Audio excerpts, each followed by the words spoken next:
s'appelait Elisa.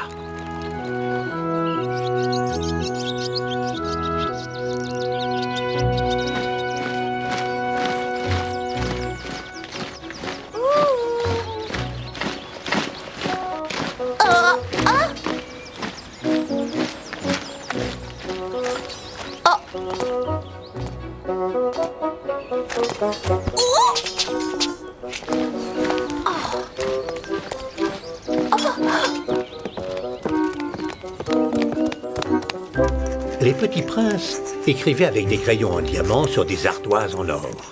Et ils étudiaient tellement que tout le monde était impressionné.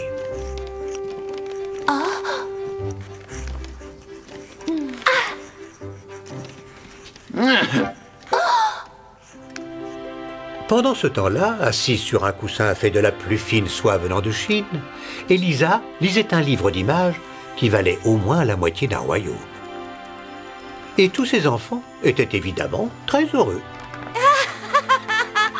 Malheureusement, ça n'allait pas toujours durer.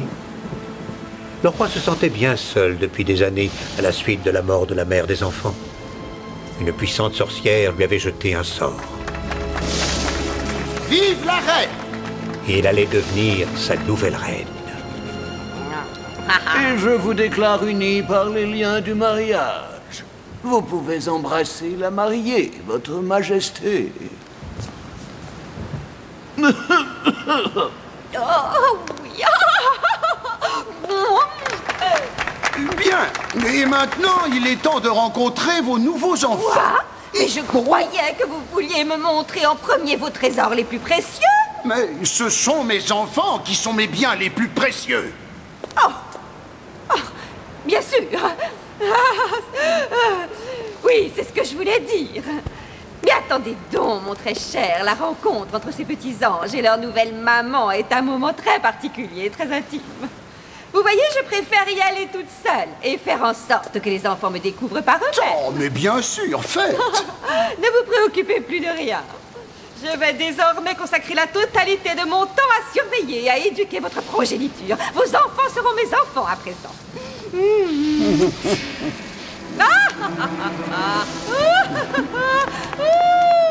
Oh, oh. Vous ne trouvez pas qu'elle est exceptionnelle? Oui. Laissez-moi voir. Allez, je veux voir à quoi ressemble notre nouvelle maman. Et je suis sûre que c'est la plus douce et la plus gentille de toutes les mamans et qu'elle nous aimera tous très fort. Tout comme notre chère maman qui est au paradis. À ta place, je ne parierai pas là-dessus, ma petite.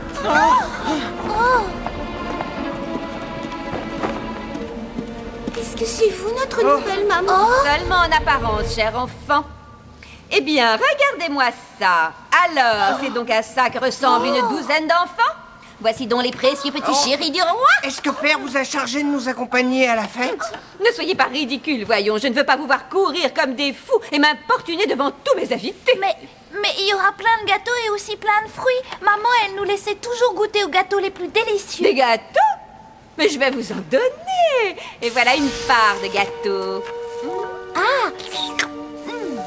Mais c'est pas un gâteau, c'est du sable. Mon cher petit, vous aviez envie de jouer à faire semblant. Eh bien, faites semblant que ce gâteau est déjà dans votre ventre. Quand je vais voir papa, eh bien, j'y raconterai combien vous êtes méchante et ce que vous avez fait. Et là, vous lui demanderez pardon. Vous me paraissez bien insolente pour une jeune fille, mais je vous excuse, c'est notre première rencontre. La seule chose que j'espère est que votre pauvre père ne découvre jamais que sa seule et unique petite fille a un caractère aussi désagréable et se comporte aussi mesquinement. Non. Mais peu importe. Je vous ferai la grâce de ne rien dire si vous ne racontez rien à votre père. Je crois que la fête commence. À demain, mes poussins.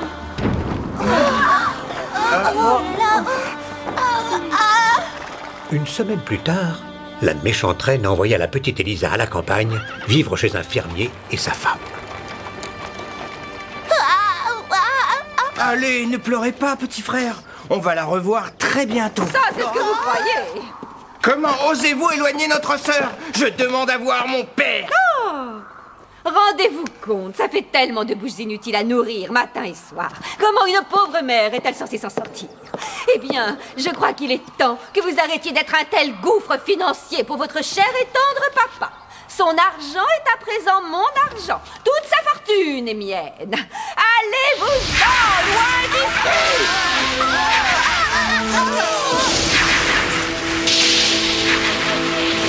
Envolez-vous! Ainsi, je vous enlève la parole!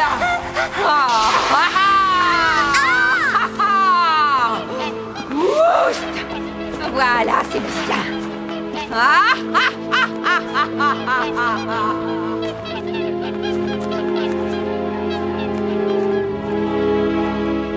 Vous me dites que vous avez envoyé ma jolie petite Elisa finir son éducation et aussi tous mes petits princes dans une école militaire. Et vous avez fait tout ça sans me demander mon avis avant. Comment avez-vous osé?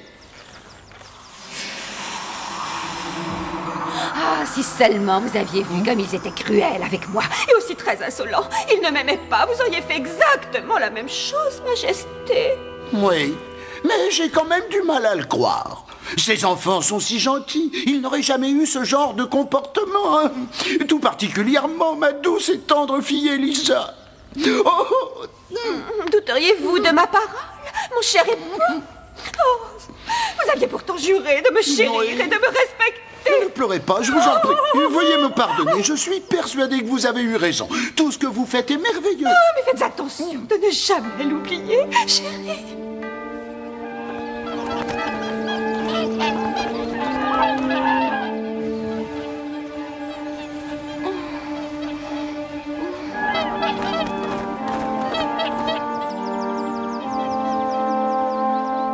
Les étés et les hivers passèrent, et Elisa devint assez grande pour retrouver toute seule le chemin du château.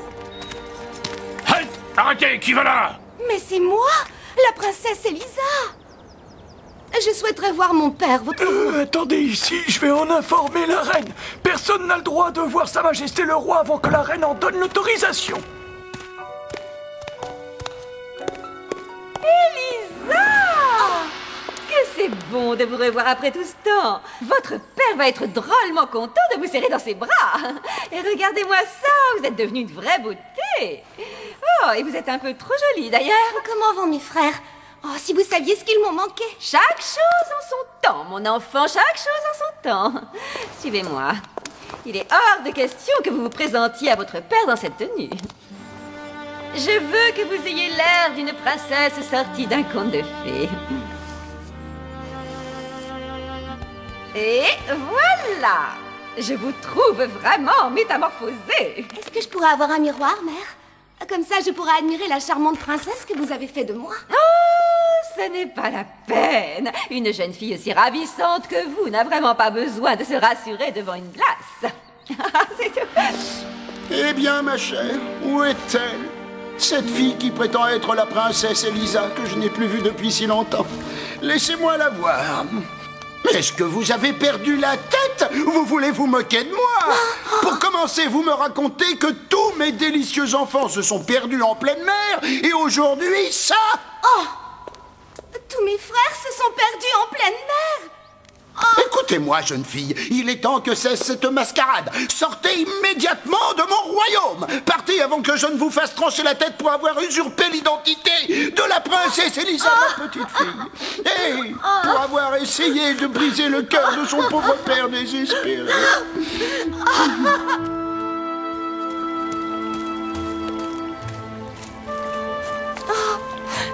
Tout ça à cause de cette méchante reine. Elle s'est bien moquée de moi encore.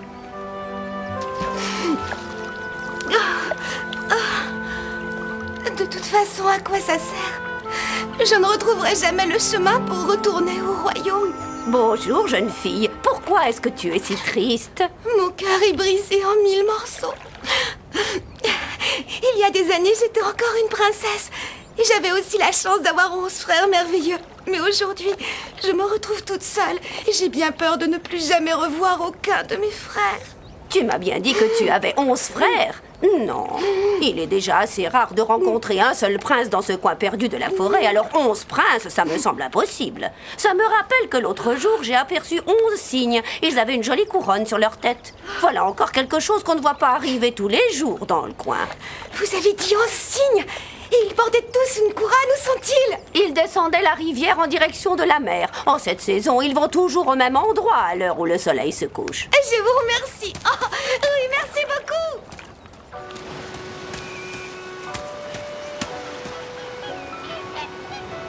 Oh! Serait-ce possible?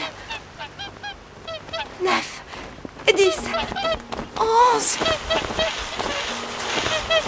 Oui, ce sont mes frères. Ce sont eux.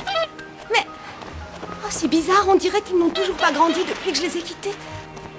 Cela fait tellement longtemps que je ne les ai plus vus. Oh, mes frères chéris, je vous ai enfin trouvés. Elisa, est-ce que c'est bien toi?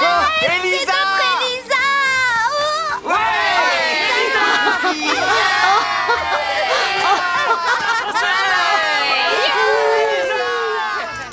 Eh bien voilà, maintenant tu sais tout. Chaque nuit, nous reprenons forme humaine. Mais dès le lever du soleil, le sortilège fait que nous redevenons des cygnes. Si seulement on pouvait trouver un moyen de rompre le sortilège que vous a lancé il y a des années cette horrible reine. Il nous reste très peu de temps. On doit absolument retourner dans cette contrée lointaine pour y passer le reste de l'année. Oh, comme ce collier est joli. Oh, merci beaucoup, petit frère. Chaque année, nous revenons à cet endroit et nous y restons 11 jours. Mais le séjour est à présent terminé. Au lever du soleil, nous nous envolerons pour retrouver la terre qui nous accueille chaque hiver. Tu pourrais nous accompagner, Elisa, et tu découvrirais l'autre côté de la Terre. Oui, c'est une bonne idée. Nous te porterons. Vous me porterez? Mais comment? Et si on construisait un filet avec des algues séchées et du jonc de mer, tout comme j'ai fait avec le collier? Oui, c'est ce qu'on va faire. Oui, on est très costaud, tu Tu sais. vas venir avec nous.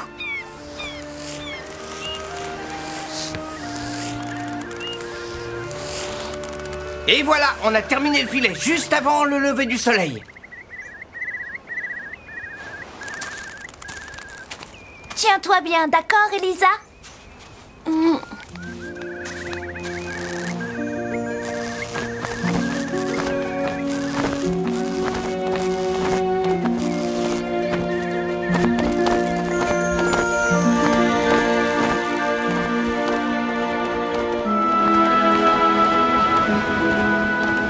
Ils volèrent au-dessus de l'océan pendant une journée entière.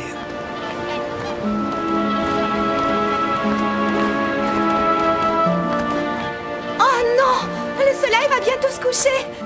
On doit se dépêcher de trouver un endroit pour atterrir avant que vous ne redeveniez des princes. Ou sinon, on tombera dans la mer et on se noiera. Regardez! Un rocher! Vite!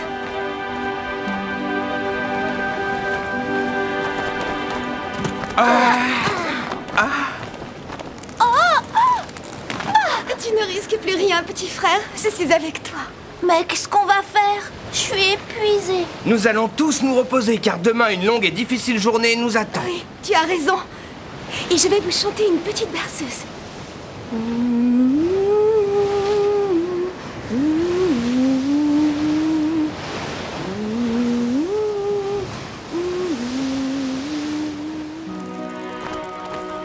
Ils se réveillèrent et repartirent aux premières lueurs de l'aube.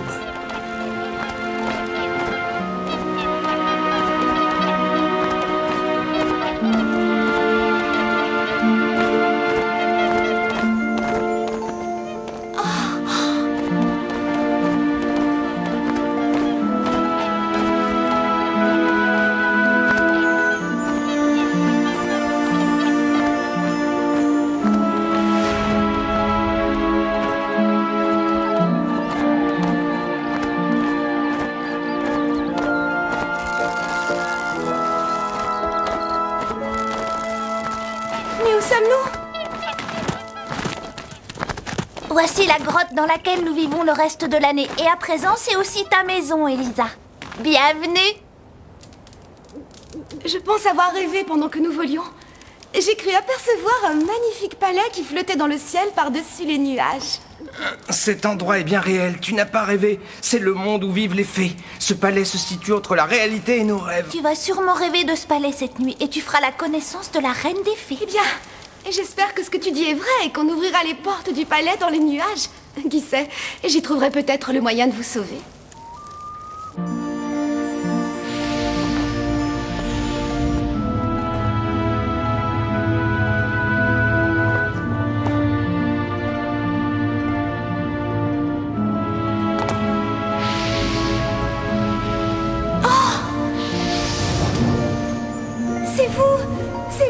gentille vieille dame qui m'a aidé à trouver mes frères. Oh, je sais prendre différentes apparences, ma chère enfant. Et je connais la raison de ta venue. Tu veux libérer tes frères du terrible sort lancé par la reine, et pour ça, il te faudra coudre 11 manteaux avec un fil composé uniquement d'orties. Tu devras les couper dans un cimetière à la clarté de la lune. Sinon, la magie n'opérera pas. Mais fais bien attention. Tu n'auras pas le droit d'adresser la parole à quiconque avant d'avoir terminé. Autrement, les princes mourront après avoir subi d'atroces souffrances.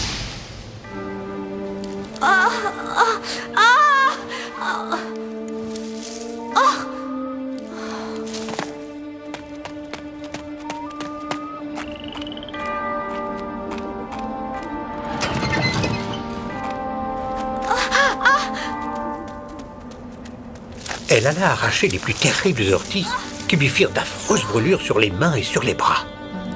Mais elle était bien décidée à sauver ses frères qu'elle adorait.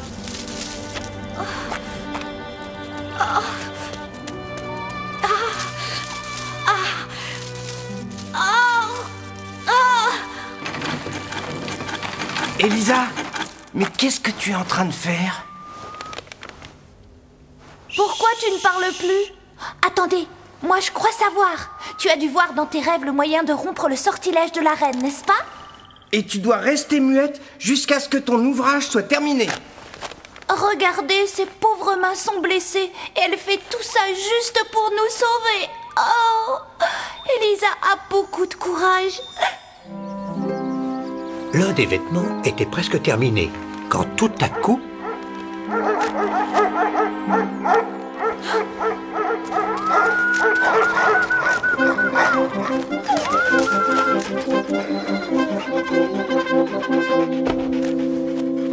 Mais que faites-vous dans cette forêt sauvage, cher enfant? Ce n'est pas un endroit pour une jeune fille. Suivez-moi, je vous emmène dans mon palais où on prendra bien soin de vous et où vous mangerez à votre faim. En voyant l'état de vos mains, je me permets d'insister. Prenez ces affaires.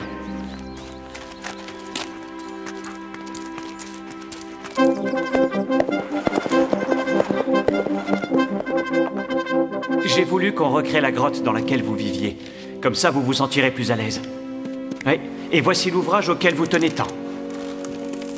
Car votre bonheur compte vraiment à mes yeux. Vous voyez cette fille, archevêque? Eh bien, c'est le genre de fille dont je pourrais être amoureux. S'il vous plaît, Majesté, soyez prudent. Il se pourrait qu'elle soit une sorcière. Oh, personne n'a jamais entendu parler d'une sorcière aussi merveilleusement belle. Faites-moi confiance, Altesse. Ce genre de fille est le plus dangereux au monde. Je compte sur vous pour vous occuper d'elle, archevêque. Et si ça se passe mal, vous aurez affaire à moi.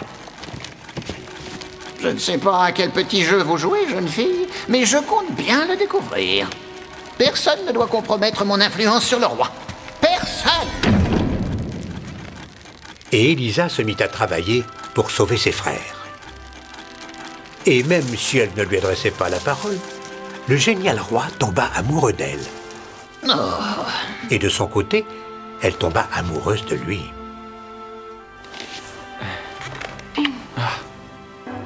Et bientôt, Elisa et le roi se marièrent. Et même quand l'archevêque lui posa volontairement trop fort la couronne sur la tête pour lui faire mal, elle resta silencieuse parce que la vie de ses frères en dépendait. Elisa continua à travailler jour après jour et à se glisser dans le cimetière pour y prendre des orties. Et plus elle s'y rendait, plus l'archevêque pensait que c'était bien une sorcière.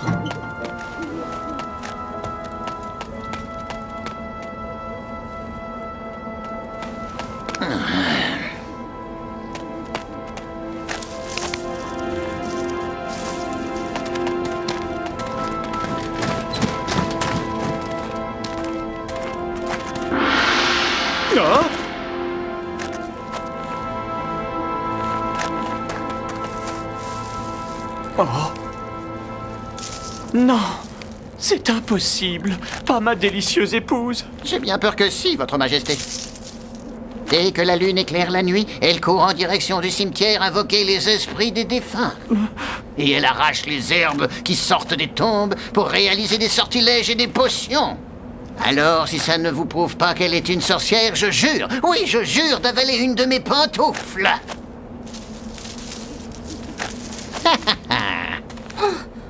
Vous allez la laisser tranquille.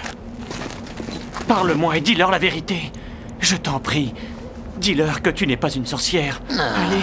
Vous connaissez mieux que moi les lois de ce pays, Majesté. À partir de maintenant, cette affaire concerne le Grand Conseil. Je crois que j'en ai assez vu. Faites ce que vous avez à faire. Elisa fut arrêtée alors qu'elle arrivait au terme de son travail. Pour la dernière fois, jeune fille, est-ce que vous continuez à nier les charges qui sont contre vous? Parlez, ou la cour ici présente sera sans pitié. Coupable. Garde, emmenez-la.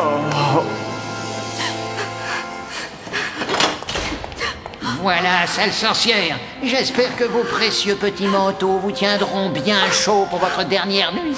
Et vous pouvez même vous faire un joli oreiller d'ortie. Je vous souhaite une bonne nuit. Rien n'aurait pu lui faire davantage plaisir.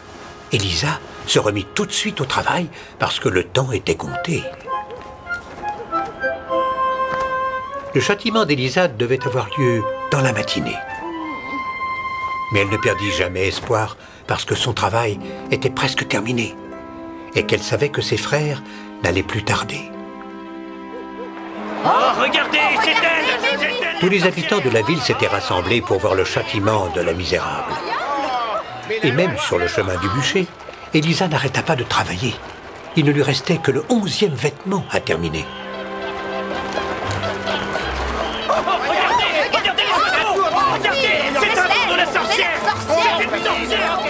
Oh, ma mignonne, viens par ici. Ton heure est venue.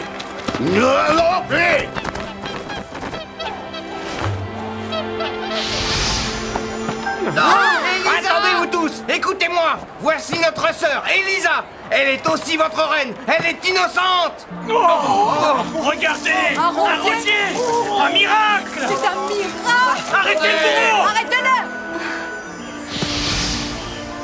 Maintenant, je vais vous dire la vérité. Oui. Oui. C'est vrai, je suis innocente.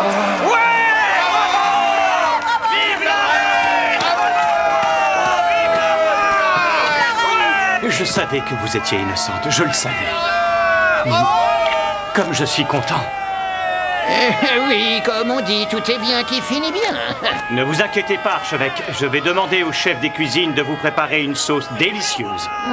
Mais votre majesté... Ça vous aidera à avaler votre pantoufle. C'est vrai, je n'aimerais pas vous voir étouffer au banquet de ce soir. Vous êtes d'accord avec moi? Majesté, pour vous dire la vérité, ma bouche en salive d'avance.